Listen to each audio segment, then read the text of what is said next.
Kujutage ette olukorda, kus pelgalt söömine või riietumine muutub igapäevaseks võitluseks, röövides teilt elementaarse väärikuse. See ei ole kauge tulevik, see on vaikne heitlus, millega paljud meie eakad vanemad ja vanavanemad praegu silmitsi seisavad. Täna räägime tehnoloogiast, mis ei ole luksus, vaid lahendus, mis võib pakkuda paljudele tagasi väärikuse ja iseseisvuse ning miks see peab olema kättesaadav kõigile, kes seda vajavad.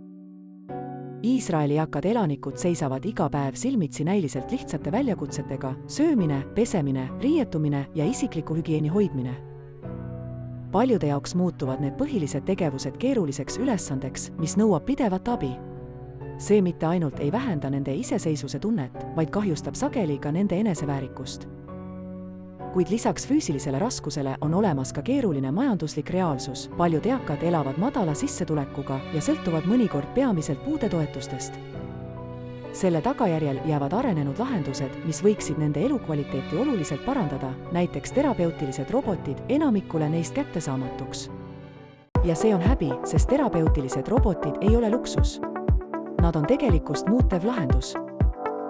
Need robotid saavad leevendada töökoormust hooldussektoris, vähendada tööjõupuudust ja, mis kõige tähtsam, anda eakatele tagasi iseseisvuse, turvalisuse ja vabaduse oma igapäevase rutiini haldamisel.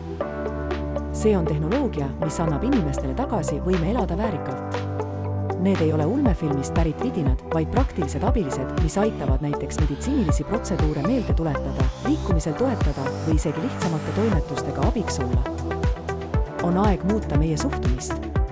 Arenevate terapeutiliste lahenduste ja eriti terapeutiliste robotite integreerimine tervishoiuteenuste paketti ei ole mitte ainult õige sotsiaalne samm, vaid ka tark investeering tervishoiusüsteemi ja ühiskonda tervikuna. Mõelge sellele, kui hooldajad saavad keskenduda keerulisematele ülesannetele ja eakad tunnevad end iseseisvamana, siis see vähendab stressi ja parandab kõigi elukvaliteeti.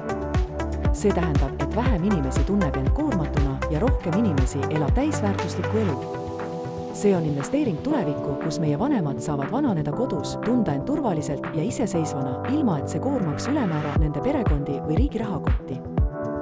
Sellisel viisil saame tagada, et elukvaliteeti säästev tehnoloogia ei oleks vaid väheste privilegeeritud isikute pärusmaa, vaid oleks kättesaadav kõigile, kes seda vajavad.